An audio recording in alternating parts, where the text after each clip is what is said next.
What's going on? Oh, excuse me. What's going on, y'all? Welcome back to Wrestling Wednesday. My name is Christopher J. Thank you guys for tuning in. That is Will. What's good, my brother? How you feeling? What's happening? What's happening? It was a long day of work, but we got some very important things to discover in the world of wrestling, in the business of wrestling. When it comes down to it, we got a lot to talk about. So make sure that y'all are tuning in. If you haven't already followed, subscribed, shared, liked, or support the platforms, the streams, make sure you do so. But tonight, just like we do every Wednesday, we try to keep the best schedule that we can to talk about one of the greatest businesses in the whole entire world, which is the professional wrestling businesses.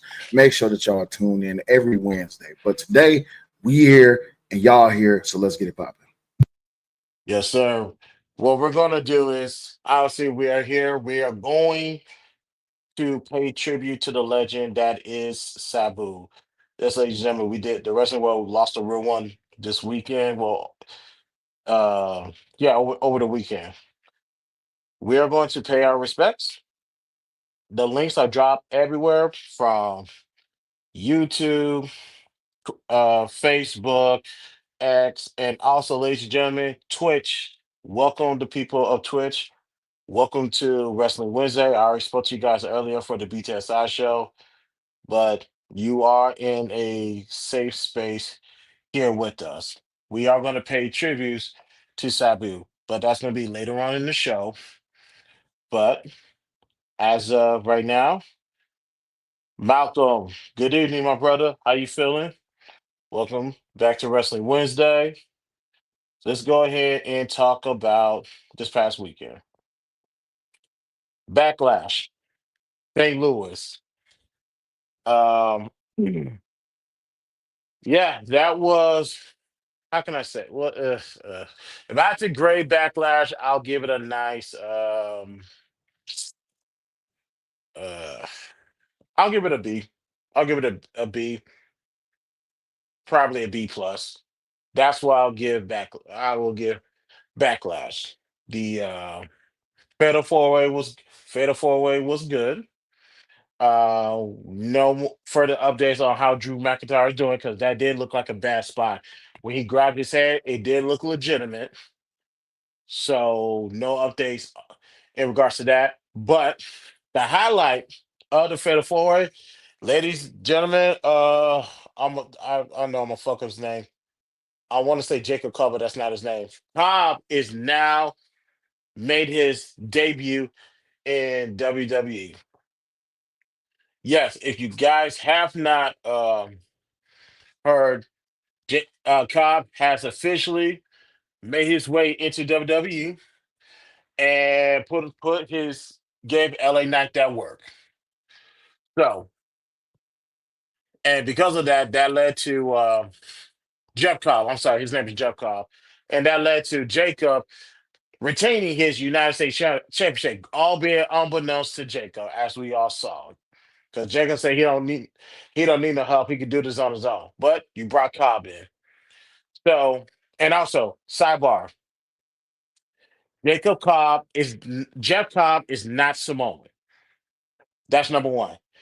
So if he's not Samoan, then he's not part of the Anawahi family. Matter of fact, he's a Philippine. He's a Philippine man. And this is not the first time. Well, actually, I think this is the reverse. Because you remember Yokozuna, right? Of course, who can forget Yoko? Yoko. Who can What? forget Yoko? That is my Hey, God. that's I played with the Undertaker and I played with Yokozuna back when what game was it was WWE in your house. No, WWF in your house when it was on either Sega or Super Nintendo. Yeah, Albeit he portrayed a Japanese wrestler, Yokozuna, part of the Anawahi bloodline.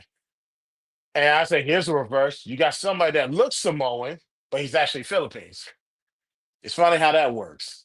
But Jeff Cobb is not part of the Samoan dynasty. If anything, he's more so of the Paul Heyman and the Sami Zayn of the group. If you get what I'm saying. yeah. Malcolm D in the chat says Jeff Cobb is from Guam, so yeah, that makes him Guatemalan. So yeah, he's definitely Guam. not. Yeah, he's Guatemala. Okay, reports were saying Philippines. Okay, Mhm. so I, cause I'm not gonna hide, I was looking at how like look a little bit. I can understand how people could confuse him being Samoan. I'll say a little bit Hispanic, but I'll say y'all say he's Philippines, then cool. If they say if the report is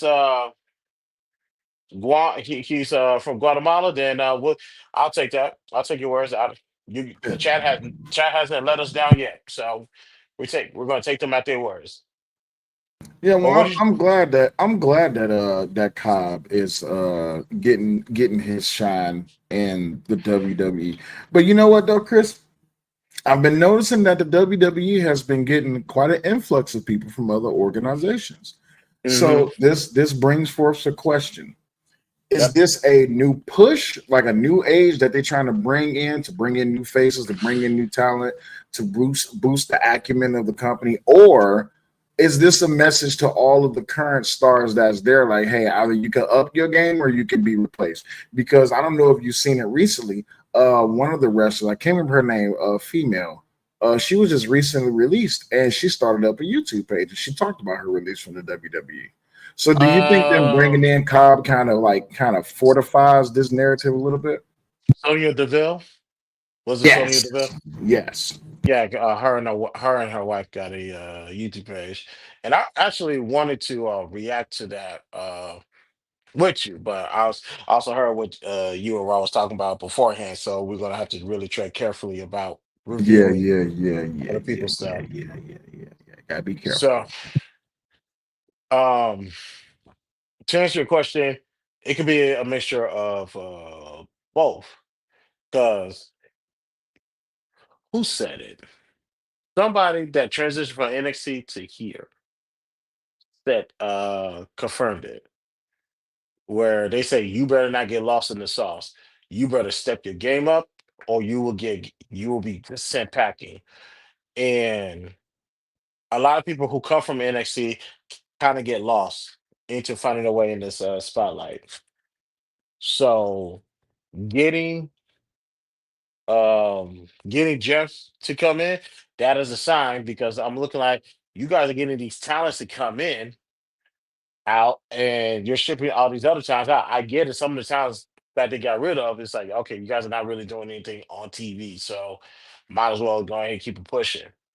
However, Cobb is 41 years old. You're getting rid of younger talent for older guys who is probably going to be aging out within the next couple of years. So I don't know how exactly how I feel about those decisions because this is what guys like MJF and AEW say. The reason why they're spending a lot of money on me is because I'm still in my late 20s, while Yeah. everybody's in their late 30s or early 40s. And I'm like, yeah, he's right. He's gonna be here at least, especially how the wrestlers are going now. MJF gonna be here for another 15 years easily. Cause last year, unbeknownst to me, fucking R Truth is 51 years old. Well, last year he was 51. He's probably 52 now. And last year, I was shocked to find out that Damian Priest was 41 years old, meaning he's 42 right now. Yep. S- So WWE, ironically, it's funny because I was thinking that when it comes to the superhero movies, they do this as well. They're investing in older, seasoned talent. But my question is, physically, can they handle that? Now, I will say this: the WWE has a different diet and training regimen in comparison to let's throw AEW out there. Because the perfect example is CM Punk. We saw how CM Punk looked in AEW. Absolute garbage. And Now we see he looked like washed trash. facts, absolutely. And now you see him now. Put on in the gym, put on some muscles. He looks like an actual wrestler that can actually beat your ass. And he could carry that storyline for a 15-minute or 20-minute match. I forgot how long their match was at WrestleMania, but when it comes to storytelling, it's always best to do it with three people versus two because you got to rely on each other. Whereas if you have three, you guys can take turns Yeah, and rest in between. Like the hell, the Fatal Four Way. There was nothing but that. When it was time to pan to Damian Priest and Drew McIntyre, that left room for LA Knight and Jacob to catch the breath. Then when it's time to go, they're back on. So it's always good for storytelling. But as far as CM Punk, who has on weight now, this works for him. So and he's older. I forgot how old CM. Hold on. How old is CM Punk?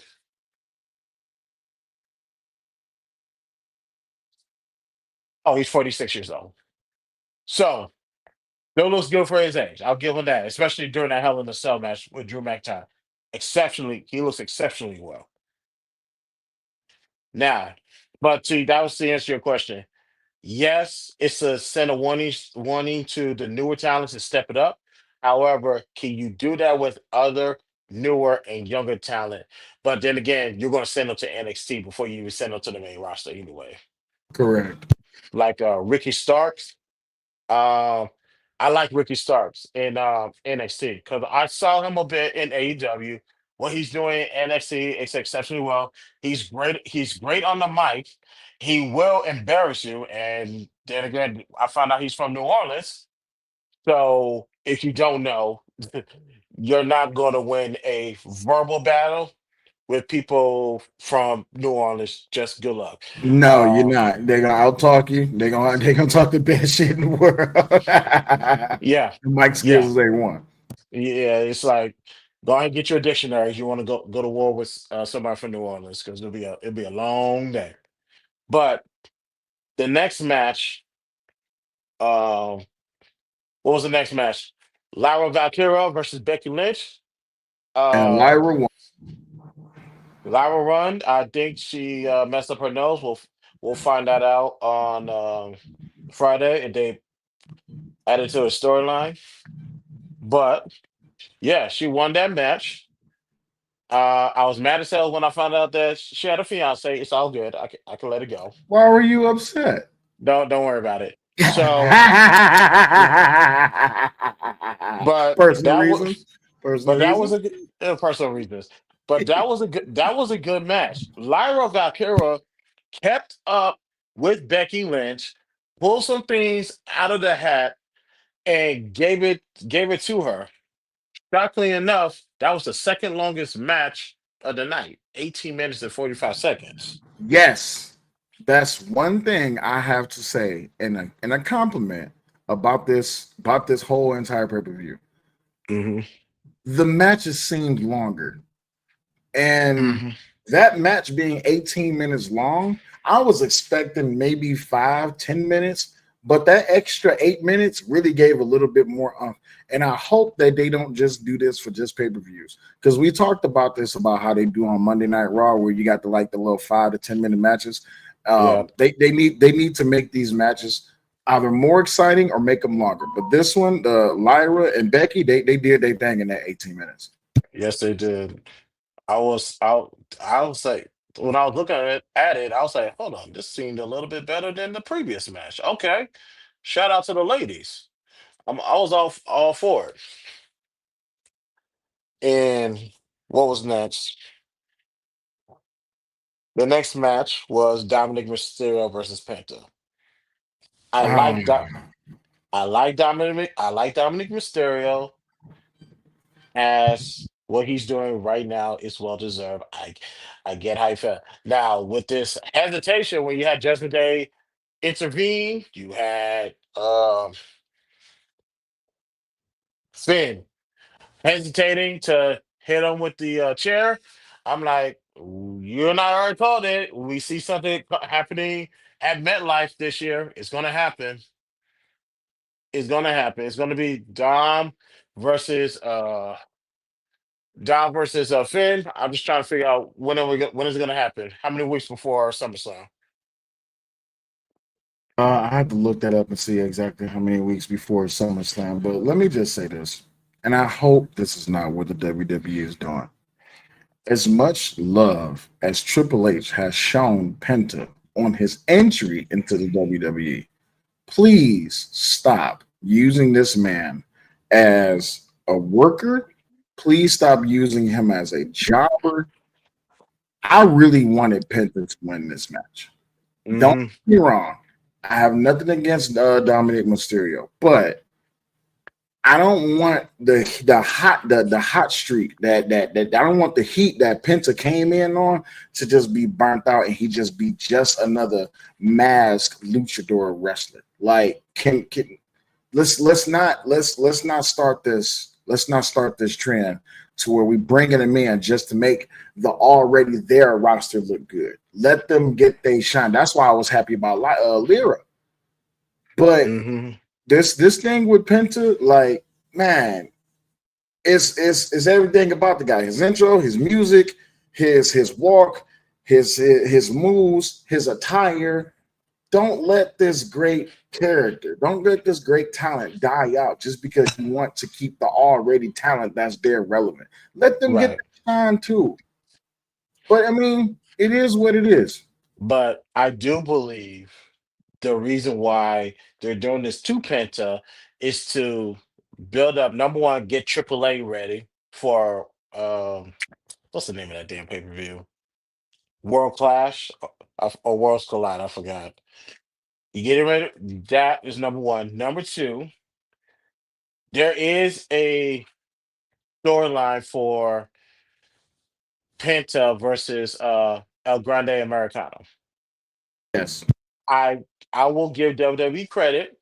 I was not liking with this Grande Americano thing how it was going. I thought, and although I don't follow luchador wrestling, I respect the hell out of it. I was like, this is borderline offensive. But the storyline, how it's being utilized, where they pick their pockets on how to use excuse me, how to use Grande Americano, I like it. Yeah. It's growing on me. I will give it its credit. So that's, I think it's going to set up for that. Because the next, like I said, the next pay per view, big major pay per view, by the way, is SummerSlam. So it's like, let's get something set up for SummerSlam. Let's get something set up for Survivor Series. Royal Rumble, more or less, but let's get something set up for WrestleMania. Next thing is SummerSlam. So, especially a two-night SummerSlam, which you're not going to talk about that because we'll talk about that later. But I do like where they're going with Penta. I understand he is going to be Intercontinental Champion. It's a given. The question is when. If Grande Americano keeps interfering, they want to go ahead and deal with that. But I will tell you one thing that's going to appear in the storyline: the idea of, does Penta stand by Luchador Cole, or is he going to cross that line and unmask El Grande Americano? That's the story. That's the story that I believe they're going to put him in, and some way Ray Phoenix going to get involved with that as well. Yeah. Um, okay. Now that you put it that way, I can understand that, right? Hmm. Now I'm more excited for it. I'm more excited because I wasn't really. I was looking more. I really just want to see these people who's coming in, like especially with someone like Jeff Cobb coming in. Yeah, he's up there in age, but don't just bring him in just to be another jobber. And with Penta, as much shine as y'all gave him on entry, don't let him be another jobber. But if y'all setting him up for something down the road, great. But don't let that fire just be dimly lit. Like keep it hot. It ain't got to be a blaze, but keep it hot. But with him being on pay per view with Dominic, Hmm. that's adding that fuel to that fire. All right, so now I'm back into the mystique of wrestling. That's adding that fuel to the fire. That's keeping him in the spotlight. That's keeping him on the stage. So cool. I guess I can ride with that. His Hmm. performance at Backlash, I would give Penta's performance at Backlash a solid A minus. It was a few things that I wanted to see him a little bit more active during the match. even though he has some great high spots. Um, Not necessarily too high flying, but he has some great high spots. Showed a lot of agility. And Hmm. then because of the interference, which we know legendarily throughout the business, interferences happen. I don't want it to Right. be a trend of a thing, but interferences happen. He handled it Right. as best as he could, so I give him an A minus. Yeah, he's gonna have to get Ray Phoenix involved at some point. Although there are two different brands, there's times where the brands do collide when it comes to pay-per-views. Ray Phoenix is gonna have to get involved some way, shape, or form. But we'll see how that plays out moving forward. Correct. Uh, Next match, we all know this is gonna happen. Salute to Pat McAfee. Salute to Pat McAfee. That you hung in there as we expected. You didn't tap out. He did at WrestleMania, but Pat McAfee never tapped out. And I like Michael Cole's commentary and Wade Barrett's as well. I have no problem with Michael Cole interference in all of this. I expect Gunther to win with all of that.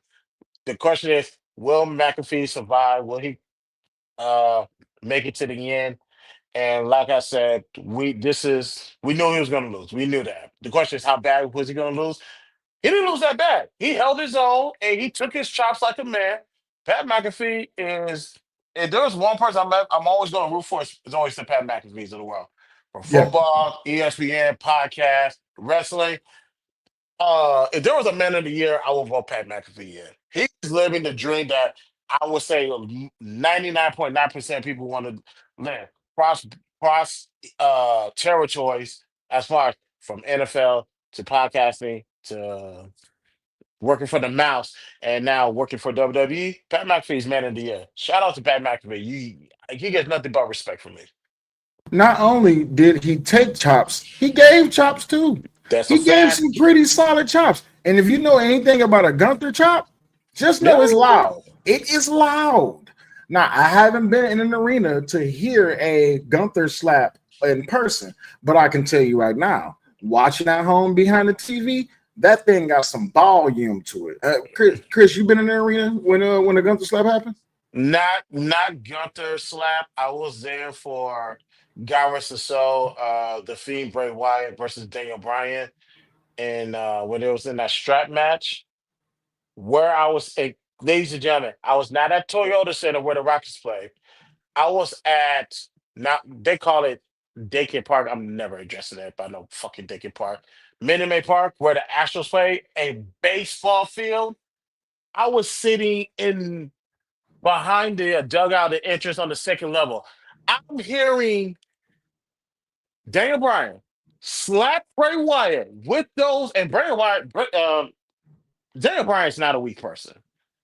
He might be short in stature, but you really look at him, he's not a small dude. He over here got the chops and just, you know, I could hear it from the second level of a baseball stadium, people. And that's Daniel Bryan.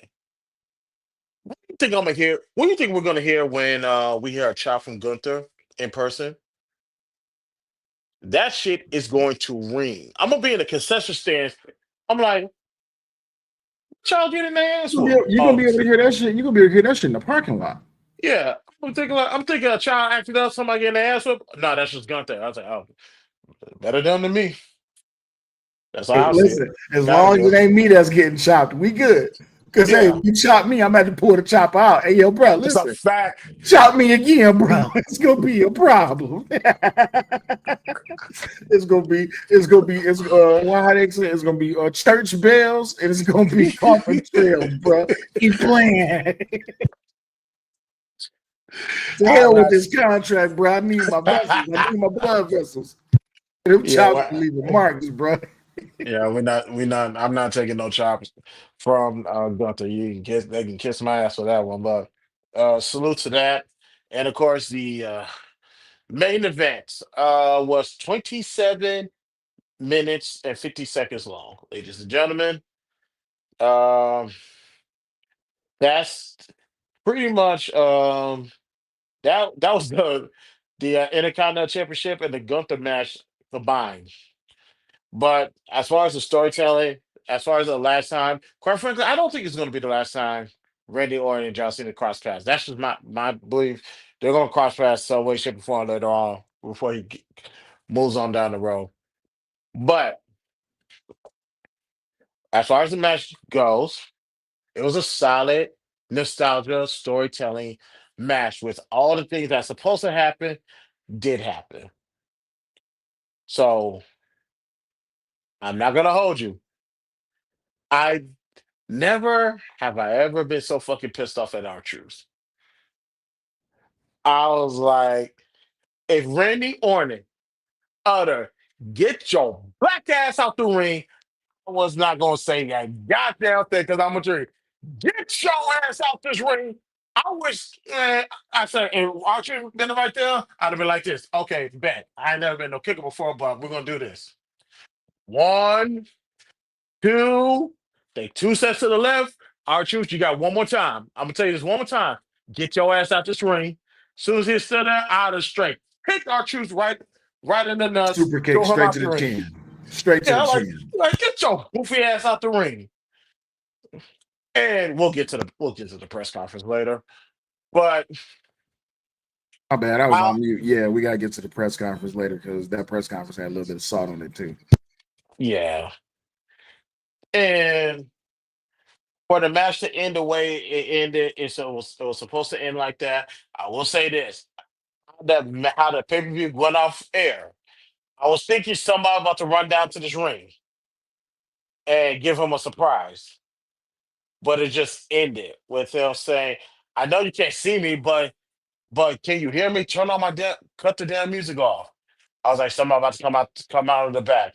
Nobody showed up. I was like, "Well, I guess." But good showing. John Cena did his thing in that match. I had zero problem with it. And I like how they sold the match like Randy Orton is supposed to win, but he's not going to win, and here's how. So I got no problems with that match. I'll give the match I'll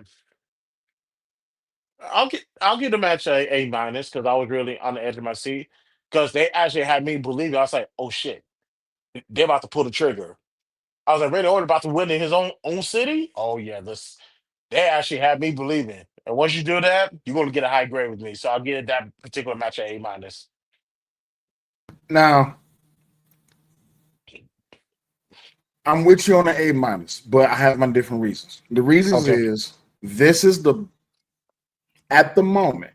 Had this match happened 10 years ago, 5 years ago, had this match happened 10 years, 5 years ago, it would have been a Mm-hmm. solid A, probably working its way up to an A plus. A But plus, right? we have to be receiving of what it is that we have in the moment. At the moment, that Mm-hmm. was the best John Cena and best Randy Orton could gave us at the moment. At their age, with past injuries and health conditions, all this, that, and the other, plus busy schedules, that's the best that they could offer us. And what it is that they offered us, it gave us a show. It was entertaining. The R-Truth thing, that's just another element to just add to it, right?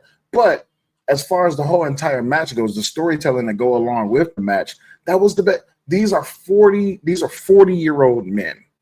Neither one of them is in their 50s, right? Yeah, these are Mm, 40 correct. men, and they're not in their prime, but they still put on the show.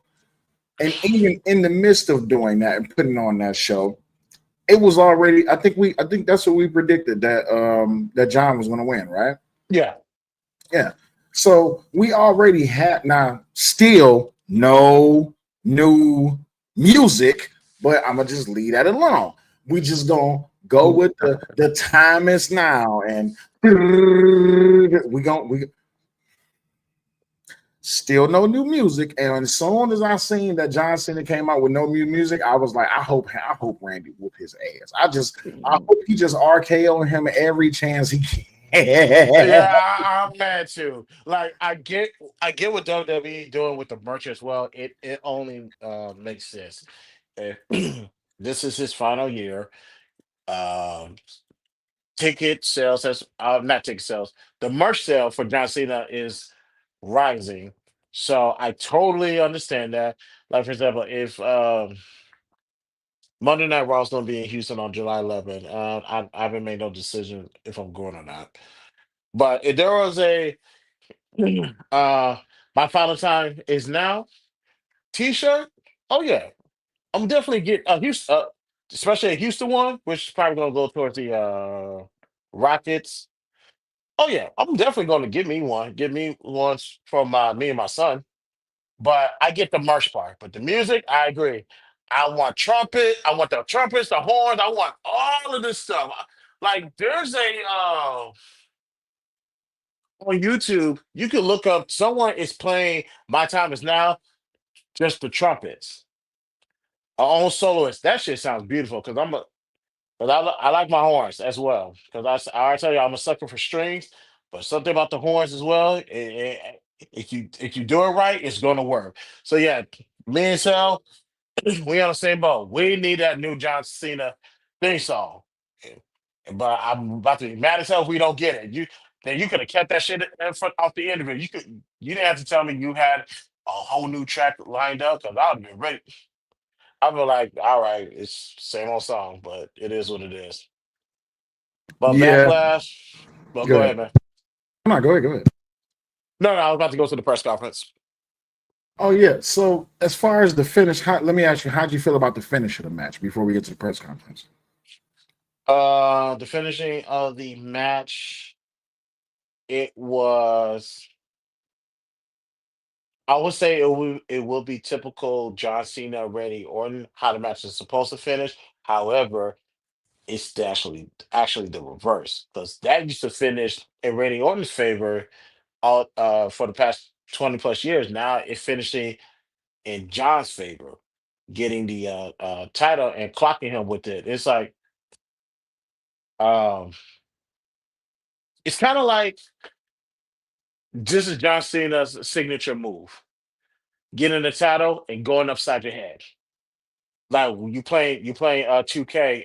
I don't know the finishing moves for 2K or the buzz. I was imagining it would be R2 or something like that. It's like R2, grab the title, and you hear that clunk. I hope that's a sound effect that I'm hearing when I hear Cody Rhodes or Randy Orton get hit with that title. Because I don't know if you guys know how heavy these belts are. The one that you buy for WWEshop.com, that shit is 15 pounds. I see why I see why wrestlers get knocked the fuck out when they get hit with those belts. But it's like that's a finishing move of John Cena's. It's now getting hit with the title. So if that's where they're going, cool. I would rather just be the AA or the STF. But it was a nostalgic finish. But instead of it going Randy Orton's way, it's not going Cena's way. So it's Nah. cool. Yeah, yeah. All right. So let's go on to the press conference. Okay. Now, um, after the pay per view, I left to go do my own thing. I think I was still at work. I came back and I saw John Cena said to Archer, "Now that was true. You crossed over the line. You say one thing, you're gonna regret it." Archer being Archer said, "Open his mouth," and John Cena said, "You know what? Goodbye." And Archer's got carried out of the press conference. So you know what that means. Guess what the main event is going to be at Saturday night's main event? You seen this coming? You seen this coming from a mile Yes, I saw this away? shit coming, man. You gonna race? I guess because Saturday night main event. I'm not gonna hold you. Uh, both of these has got kind of been lukewarm.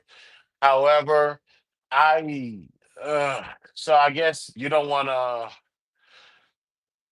I don't know. I don't these main events on Saturday nights get on my nerves. I'm not gonna hold you. I kind of wish they just do it once a year, honestly. instead of 4 times of the year. I don't like this whole thing of oversaturating it. Although it's 4 times a year, which is moronic for me to say. I understand, but it's going to be the main event. Is going to be fucking John Cena versus R Truth. Yeah, That's what it's going to be. I would rather them kept it Logan Paul and Jey Uso. Honestly, that I would prefer that. Um, or hell, even Seth and Braun Breaker versus CM Punk and Sami Zayn. I would want to rush that in the show, but I don't want to see no goddamn. And they fought before. I forgot what was the name of that pay per view. I think it was called Capital Punishment. I think so. Let me look it up. John Cena versus R Truth. Yeah, John Cena versus R Truth. I think it's called Capital Punishment. It was in Washington D.C. So I not I I get it, and I think this is John Cena. Who do you want to work with on your way out? So if you're choosing our truth, Yeah, give it was him capital that. punishment. Yeah, Cal, there you go. It's like we're gonna for the NBC, we're gonna put our truth, and we're gonna put you. Go ahead and bring it home. So I kind of get the idea of, and John Cena, and let me say this about John Cena. He does look out for people, the wrestlers. What is Big Boy's name that used to be bodyguard for Snoop? He came into wrestling. It was him, Naomi, and some other chick. Big Boy. I forgot his name. Let me But look that up. the reason I'm bringing up, why you look up his name? The reason why I'm bringing him up is Tyrus. because Tyrus. There you go. Thank you. The Mhm. reason why I'm bringing up Tyrus is because at WrestleMania 28, they was going to cancel Tyrus segment on WrestleMania Mhm. to get John Cena and The Rock out there. And those two being backstage, he said, John Cena said, "Hey, I gotta go to Russia." No, we're about to go off. He said, "Hey man, I can't do it. I gotta go." Ran off. Tyrese says this on Fox News. He said, John Cena did that for me so I can have my WrestleMania moment. So John Yep. Cena is that person to look out for people. So if he's looking out for our truth by giving him uh free TV shine or whatever, then I'm all for it. I will back away. I will reserve my opinion on it. But I just don't like I don't like the John Cena and R Truth thing ending. However, R Truth can still move for a 52-year-old in the ring. So I get it. It's gonna go to the main event of Saturday night. But Yeah, what you our think on truth that? he keeps himself healthy. Our truth don't really get into anything that's too drastic for him. Now, Right. is he a comical character? Yes, he can be. He's a very entertaining comical character. But as far as when it comes like, and I think I'm doing a disservice and a disrespect by mentioning this, but he's more of a lighthearted Eddie Guerrero character. No? Let me take that back. What's Eddie Guerrero's cousin? What's Chavo. his name? Is Chavo it's Guerrero. Chavo, right? Yeah, Chavo Guerrero. He's more of a lighthearted Chavo, and I like that about him. I like that for our truth. He's not too serious, but he can still do his thing. But for him to be able to hold his own and stay as healthy as he has for this long, I'm happy for him. So if this is something that he's worked his way up towards, then hell, I say go for it, make it work. Yeah, because for his resume, for those who don't know, although he has never held any type of world heavyweight championship in WWE, however, he is the first African American is it NWA champion, world champion. I believe so. I believe it's NWA. Yes. So he has his resume. Pencil. I'll say this: pencil this man into the Hall of Fame. Some people say, "Are you crazy?" No, I'm not. Pencil this man into the Hall of Fame. He's going to be there. So, and I would say if John Cena's on his way out, our truth, you might be on your way out too as well. So If this is your I'm not gonna say severance package because I think that's a little bit disrespectful. If this is a care package, then yeah, he earned that. So I totally get it. Yeah, without a doubt. Okay. He's done his thing for this long. Give him a shot. Yes. Now that was our backlash review, and Saturday Night Main Event is in a couple of weeks. So Yes. as we look up, we got a new event coming. And what's after? What is after? Let me see what's after because they said Gunther said he got next, and next is coming soon. And also After they need. backlash, after backlash will be NXT Battleground. Let Yeah, me look at the pay per view schedule right quick. I'm waiting for it to pull up. Okay, here we go. So we got Oh Saturday well. night's main event. We got Battleground. We got the draft. Worlds Collide. That's happening in June. Money in the Bank is Oh, also in money back. June. There you go. Money in the bank. Yeah. Yeah. Okay. And I'm actually more. Damn, I'm more interested in this World Collide. To be honest with you. Um. But okay, cool. Money in the bank, and then later on that month will be Night of Champions in Riyadh. I never thought I would say this, but I think they a little bit oversaturated with the pay per views. You think so? Yeah, I think they're a little bit oversaturated because let's count this. So they had one, two, three, four, five. Let me try. Let me not count NXT. One, two, three, four, five. That was last Saturday. And main events count. Six, 7, 8, 9, 10, 11, 12, 13. Yeah, that's 13 pay-per-views um in the calendar year. Yeah, I think they're a little bit oversaturated with the pay-per-views because it's like less this is where I would say less is more. Like just get time to build a storyline and go. Because I do think having Saturday Night Main Event on January 25th did hurt the Royal Rumble to a degree. Hmm. So I didn't like that. So I would say just chill with all of this. NXT is going to be NXT. So let them do Battleground, let them do Worlds Collide and everything. And quite frankly, Worlds Collide was never going to work if they didn't get AAA. So I just think 13 pay-per-views, you're pushing it. Obviously, you're gonna have your Royal Rumbles, WrestleMania, SummerSlams, and you're gonna have your Survivor Series. Hmm. And your partnership with Riyadh, Saudi Arabia, obviously keep those going. And quite frankly, I think let me double check. Did they go to Riyadh yet this year? No. Yeah, they're only going to Riyadh one time this year, and they're going to Perth. They're going back to Australia, and they're going to French or Clash of Paris. Gee, really need to do something with these names. So those four on your thing with Riyadh, and obviously you have your two more overseas pay-per-views, so you're at seven. Um I would say get you three more, and that you'll be straight. So 10 pay-per-views per year, so that's every 5 weeks there's a pay-per-view. I'm okay Yeah. with that. That gives time, that gives creative time to actually um take the time with the storyline. That's just me. Man, I think they're oversaturated with the pay per view. They just need to drop it down to 10.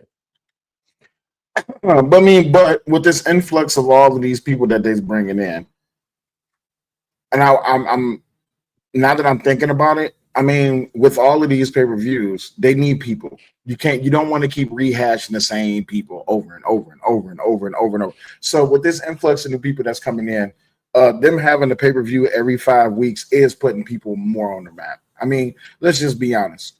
The business is growing, and Right. with the Raw thing that's going on with Netflix, with AAA being coming into the whole entire picture. NXT is doing this thing, and then also, and I know we haven't talked about this, but we'll probably talk about it next Wednesday. Mhm. Um, there's this thing that's going on right now. Do you remember, Crystal J? I'm pretty sure you remember this. Me and you in the same age group. You remember this thing called the Monday Night Wars? Of course. There's this company by the name of AEW, and they have been making some noise as of late. Quite a few Hmm. people has been talking about AEW, and also TNA is still around. Yep. It's a lot of companies out there that's doing things right now. So WWE they kind of got to keep they foot in the sand and try to find a foothold. Not find a foothold. They got to work with the foothold that they got. So them staying active as much as possible is a good thing. Now I know oversaturating with too many pay-per-views, I can understand that aspect. But I also want to bring you to one of my other favorite sports, which is mixed martial arts. You know what Hmm. happens when there's not enough of a specific fighter at enough events in a year? You almost remember like it was like back in the day with Mike Tyson. Mike Tyson fought, I don't know what, three, four, five, 6 times in a year, and then it just starts slowing down and slowing down. Now, if we've been wanting Bud Crawford and Canelo for years, now we're just now getting it. But it's just like how much didn't happen in between then.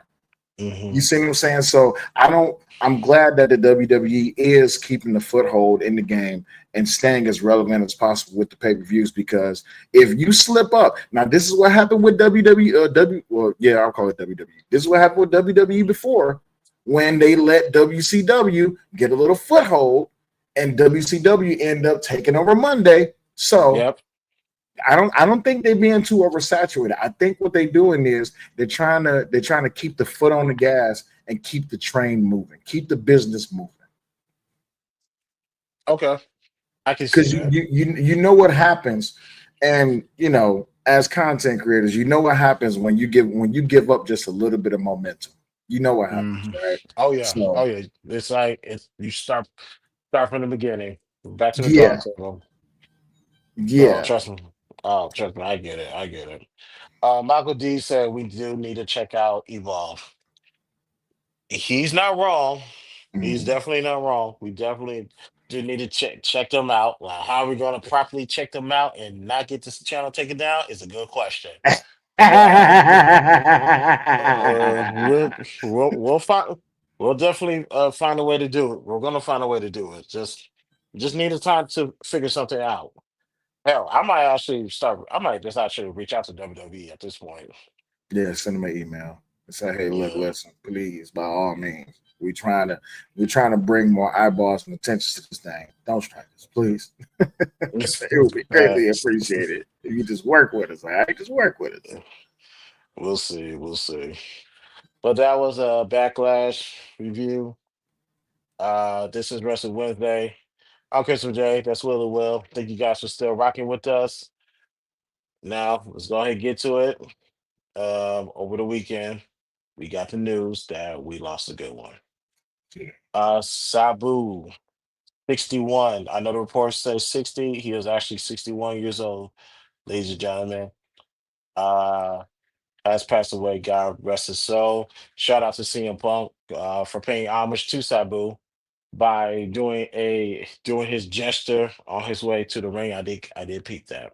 Yeah, that was dope, man. If y'all don't know who Sabu is, bro, if you don't know the golden days of ECW when Sabu came out and he had the I don't want to call it a turban. What do you call the thing that he had on?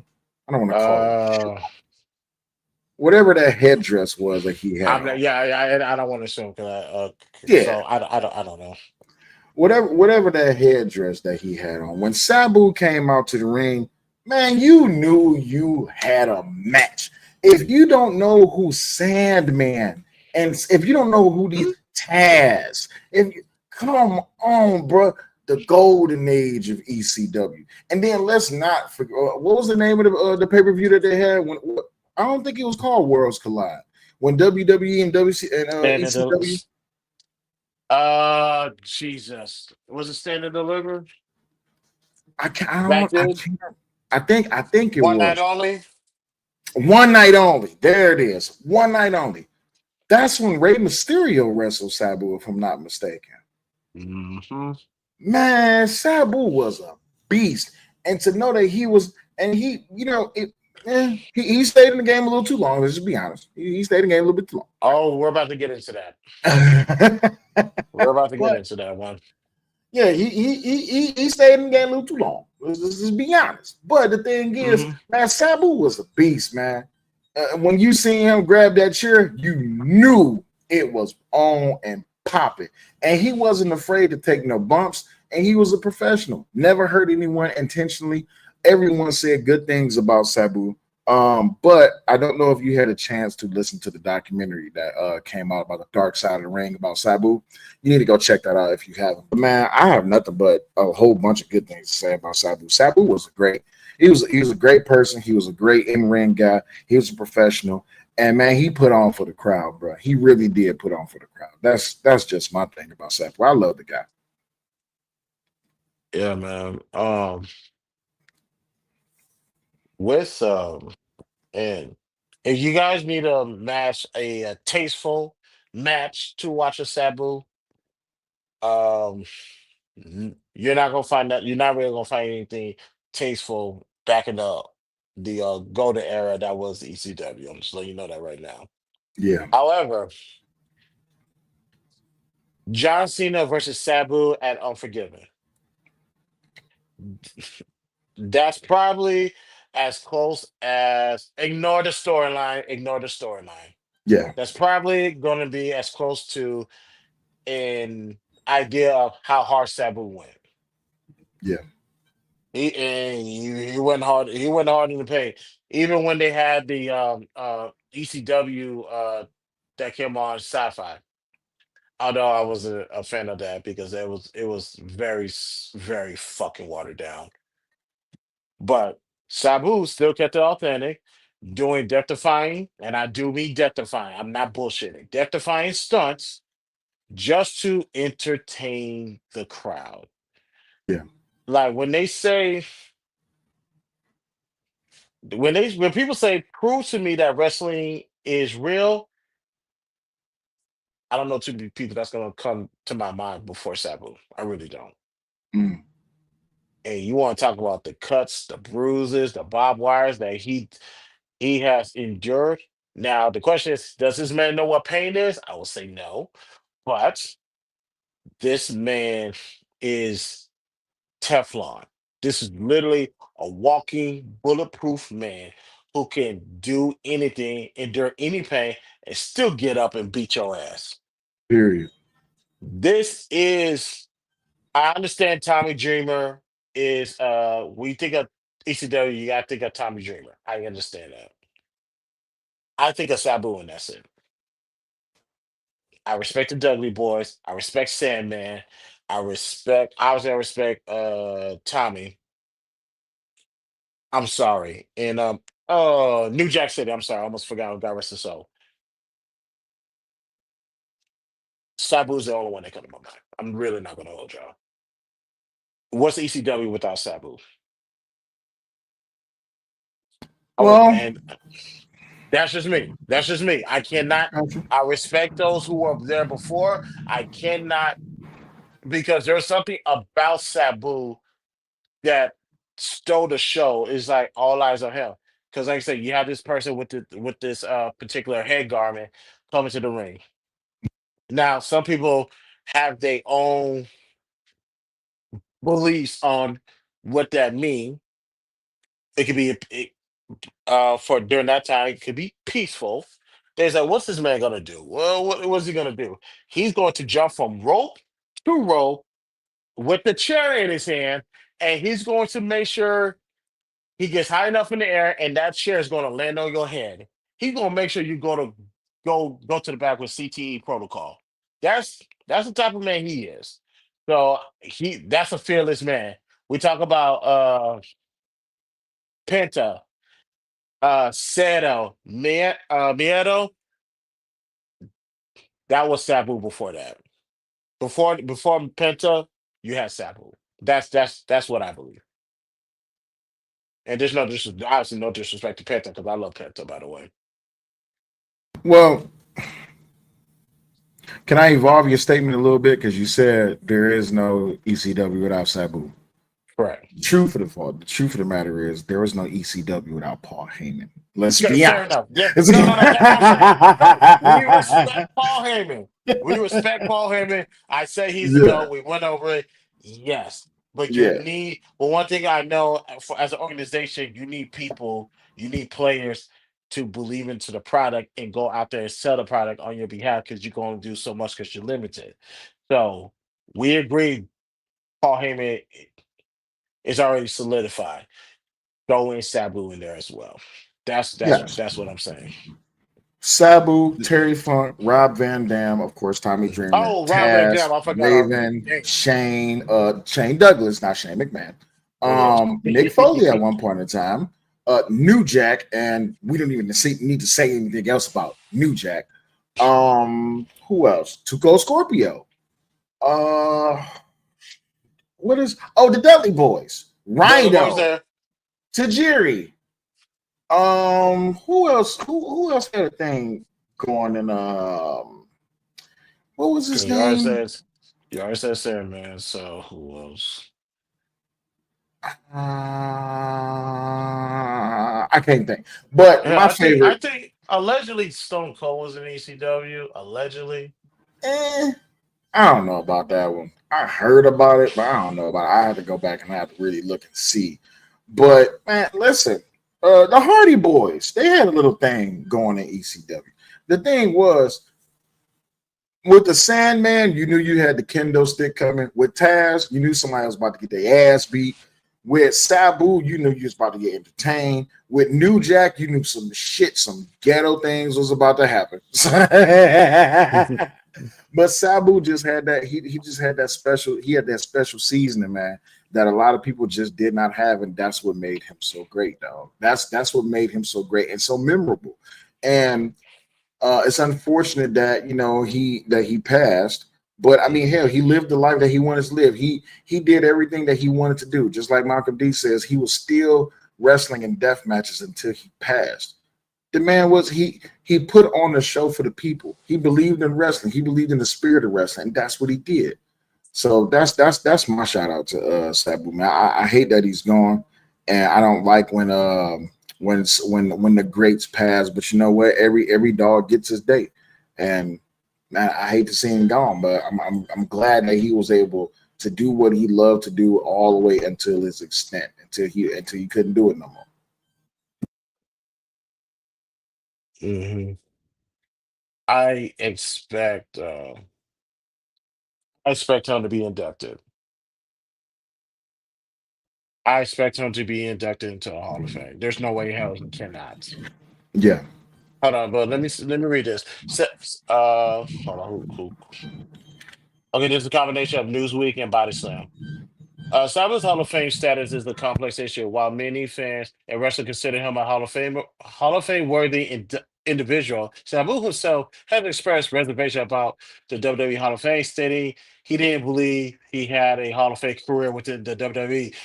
Bullshit. Bullshit.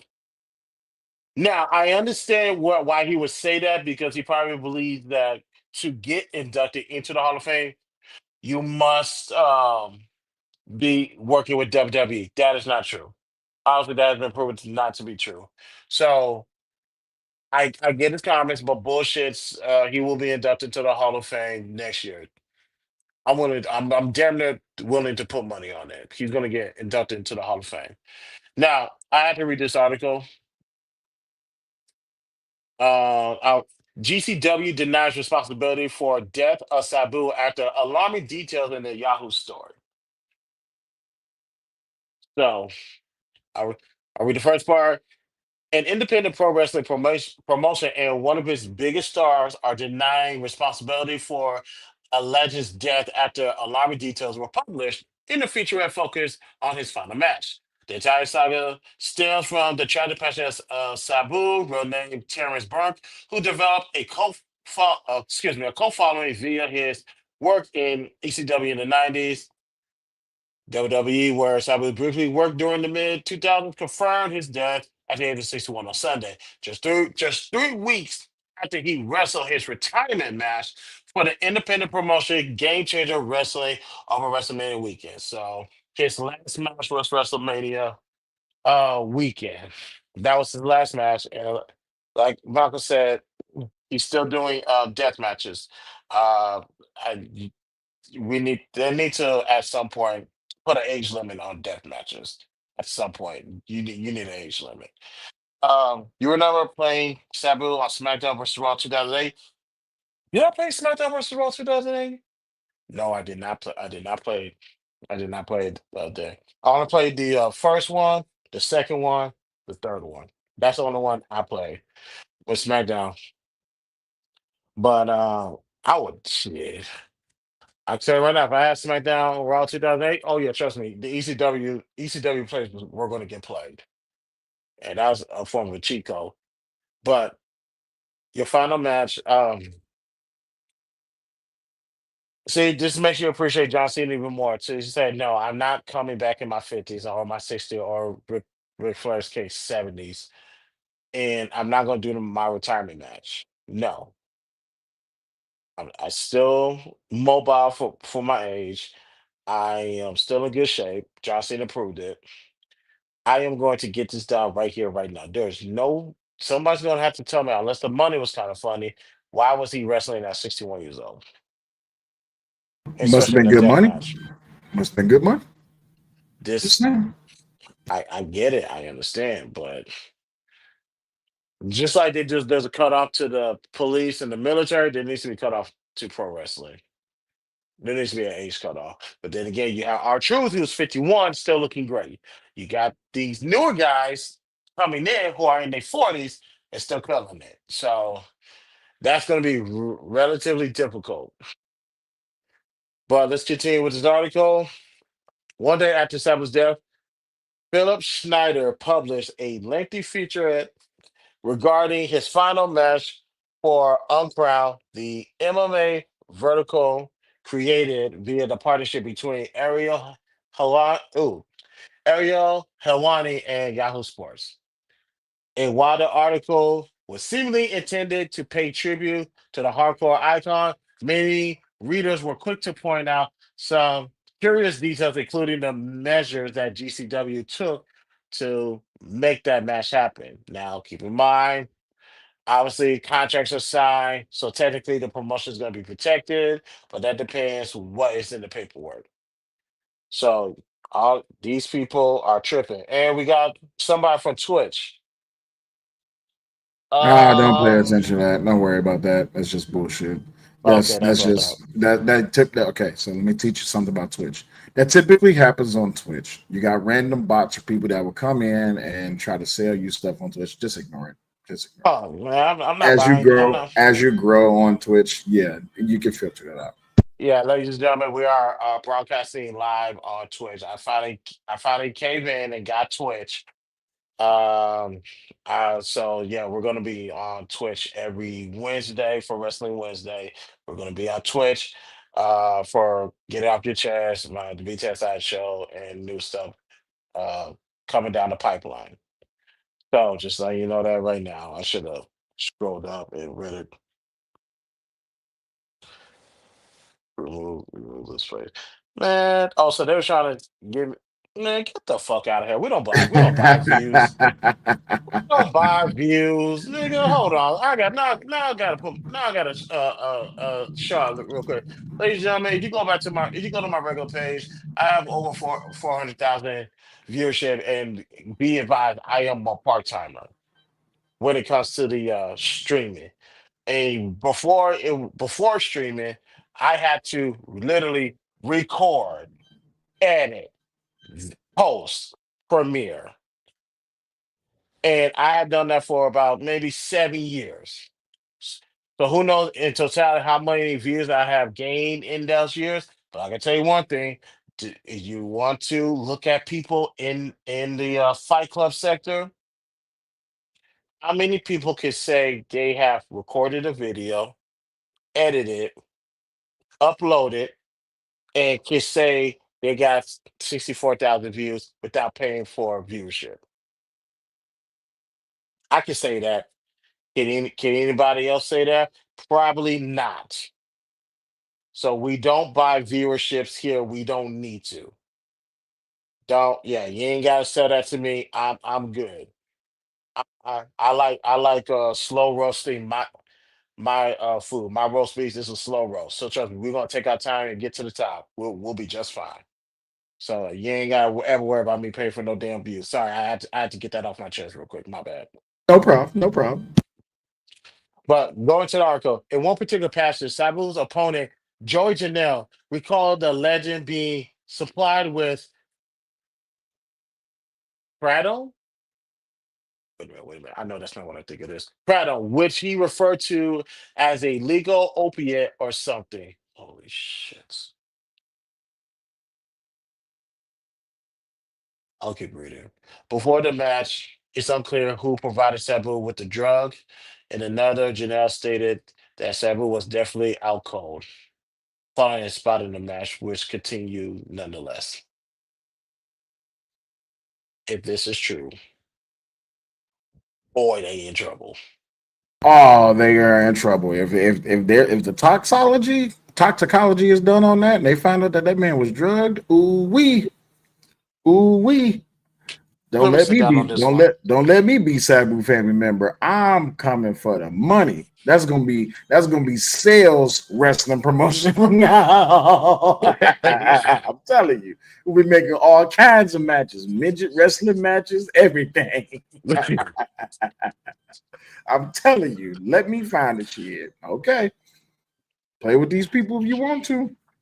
You want to get your whole entire foundation, your corporation shut down, your whole promotion ransacked and ran through. Yeah, go ahead. See what happens. See what happens. Especially with how wrestling has been back on the rise. Yeah, okay. And you got rid of a great one. Yeah, play around, Yeah. play around if you want to. All right, so let's get to this Twitter post. Joey Janelle gave an addict an opiate. Sabu was an addict. I didn't know that I Sabu don't. was an addict. I mean, I Until could see it. I could see it. Painkillers and all this, that, and the other. I could see it, but I'm not going to tarnish Sabu name by going that. yeah, until I see some legitimate sources, I'm not going with that. But let me just read this tweet. Joey Janela gave an addict an opioid because he didn't want to be embarrassed. Be be so for real, bro. Be so for real. Never. I'm gonna let it go. Be so for real, bro. This is actually really disgusting. And this, if anyone at GCW actually cared about Sabu's health and well-being, they would have shut that shit down immediately. Okay, Period. that's that's. I agree with that. Now let's see. Wait, how long is this article? Um. Okay, Joey responded. I mean, yeah, yeah. Joey Janela responded. I'm truly devastated over this, and this whole deal has really affected me. Kratom is something Sabu took daily for years. It helped him get off other substance. Sabu loved his weed and kratom, his body was wrecked doing what he loved for 40 years. Uh, this is one of them times where it's best to just not say anything. I would have just not said anything. I was like, let whoever say whatever. Now, I always tell people defamation of character is a real thing. You want to find out how much money you don't have, get hit with a defamation lawsuit. But if I was Joe Janelle, I would never tweeted that. I would have kept that one to myself. It's like just let it go. Let your PR team, if they have one, take care of it. Most deaf. But it goes on from there. So they believe due to the Yahoo article, they do believe that he, due to mixture of kratom, I hope I'm pronouncing that right. If not, my apologies. With the mixture of kratom, they do believe that this might have played a part in his death. So he died over the. It was announced on Sunday he passed away. So there's been no toxicology report as of now. I tried to look to see if there's a cause of death. It's a little bit too early for that anyway. So to only pass away 3 weeks after something you love, hey, that's a tough one. That is a tough one. He was 61 years old, ladies and gentlemen, still wrestling. Your body can only take so much. You can choreograph a punch or slap to the chest or forearm so much until your body said, no, this is a real pain and we're being really affected. So I hate that this happened to Sabu. I'm really getting tired of these wrestling matches. These guys that are in the old age. I know is gonna just gonna do it at some show. Guess who? I don't know. I hope it's Braun Breaker personally. But I'm tired of these wrestlers going out like this. If and this is why. Three Most. weeks later, and you're gone. Come on, man. I mean, you know which one? And this one hit home personally for me. Not the Sabu death, but the one that I'm about to talk about. Ultimate Hmm. Warrior. That Yep. one hurt. Oh God, man. That one hurt. And Lady, I'm go gonna ahead. tell you Take why it over. hurt, dog. So my grandfather, right? I'm gonna call him Mr. G. My grandfather, Mr. Hmm. G. He loved Ultimate Warrior. That was when you hear that bang, ding, ding, ding, ding, ding, ding, ding, ding, ding, ding, ding, ding, ding. Dog, my Yep. grandfather would jump out his seat, bro. When you see Ultimate Warrior running down, my grandfather would be cheering. My grandfather was a very quiet man, but he would be Hmm. cheering every time he seen Ultimate Warrior running down that aisle, going to the ring, shaking the hell out of those ropes, just doing all of man. Listen, Ultimate Warrior passed away. What was it? One night, 2 nights, very next night, couple of hours, After Monday Night Raw of getting bro, inducted into the Hall of Fame. He got inducted on Saturday. They celebrated him on Sunday. He had a promo on Monday. He was gone the next day. Oh, bro. I heard it. And we ain't gonna cover wrestling conspiracies here, but to have a We'll talk to about have that. a all I'm gonna Man, say is this. All I'm gonna say is this. To have a tribute video the very next day, bro. I was like, I do at his fast too, but dang. hey, listen. But then again, we talking about the vent. We talking about the Vince payroll. Hey, them Yep. editors, They had that shit on standby. bruh. How do you catch a falling star, bruh? I was like, okay, Vince, you got me. You got me, Vince. Eddie Guerrero's passing. You got me, Vince. You got me, Oh, Eddie's passing. I forgot how long he passed, and they did a tribute. bruh, And I miss Eddie like a motherfucker, man. bruh, bruh. Man. Yeah, well, let's not stay on that too long. Mhm. See two grown ass men crying over wrestling, bruh. Nah, man, those were our childhood because um I tuned into Monday Night Raw and I just see the lowrider and I was like, who was crying?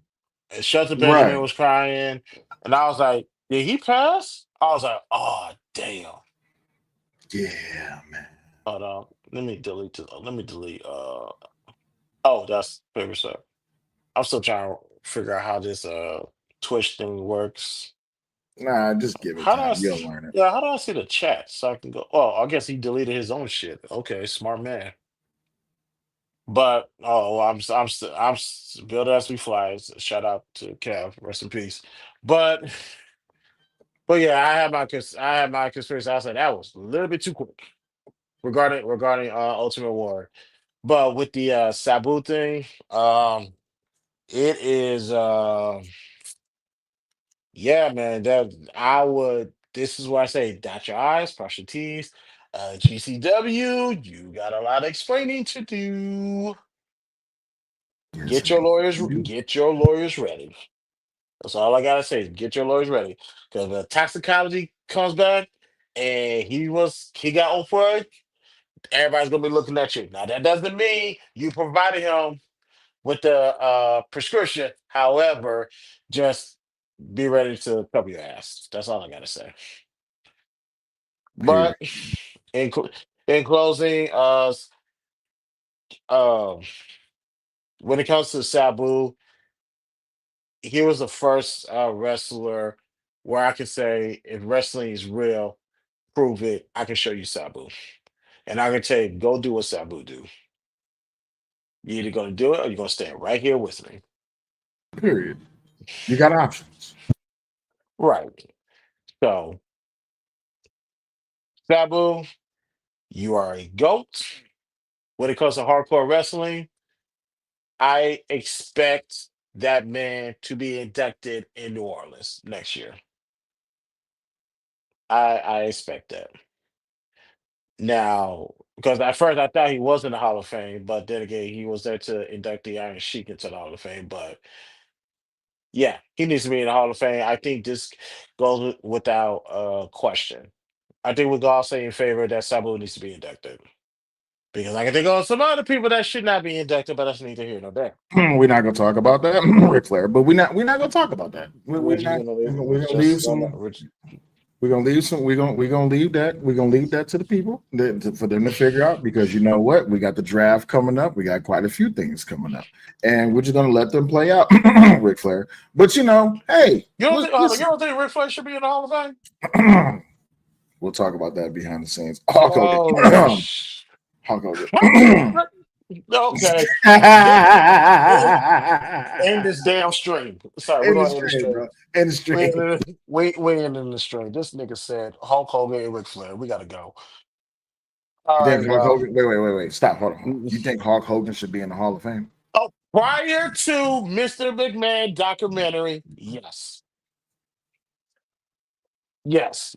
How could he Man, we not about to be in have a all of legit. We about to have a legit argument. You think Hulk it? Hogan deserved to be in the Hall of Fame? Hulk Look at how long he Hogan. has held the titles and being an ambassador, being the face, and doing everything cleanly. How many times have Hulk Hogan went into business for himself at the sacrifice of other people? Hell, look what he did to Taker. Oh, you really got me there, brother. Come on, man. Now, I'm not taking away from everything that Hulk Hogan has done. It's one thing I can tell you though. Internationally, when Hulk But when Hogan, he goes to Canada, he's God. When he goes to Canada, he's a God. yeah, when he goes to Japan, he's a god. Like, I don't know. Maybe listen, while we on this Wrestling Wednesday break until next Wednesday, I need y'all to go do your homework. Go look at some of Hulk Hogan's matches when he was in Canada and when he was in Japan. What Hulk gave y'all in America, that was showmanship. That was Hulk Hogan. When he was outside of America, oh my God, Hulk Hogan was a powerhouse when it came to wrestling, not just strength wise. Because you got to remember, he it's called strong style. Uh, the type of wrestling he was doing in NJPW and in Canada. Look Eh, at look at Shinsuke Nakamura for strong style. yes, That's a but good that's a example. very good example. Yes, but go look at some of Hogan's older matches when he was over there in Japan. But as far as him being in the Hall of Fame, after what he did the Macho, no, I'm straight, bro. I'm straight. Mm-mm. We'll talk later. We talk about it. We talk Maybe about that's gonna have to be a segment. Who should not be in the Hall of Fame? it. Oh man, We'll talk about you don't want to have that's that argument because there's a ton of them hands in there. There's a ton of motherfuckers in there that should not be in all of it. we're gonna end this on a good note. Rest in Hey, peace to the legend yeah, that was, that is, and will always be Sabu. You will be missed, my brother. most definitely. Thank you guys for tuning in. Wrestling Wednesday. I'm Christopher J. That's Will. We'll see you guys next week. Peace out.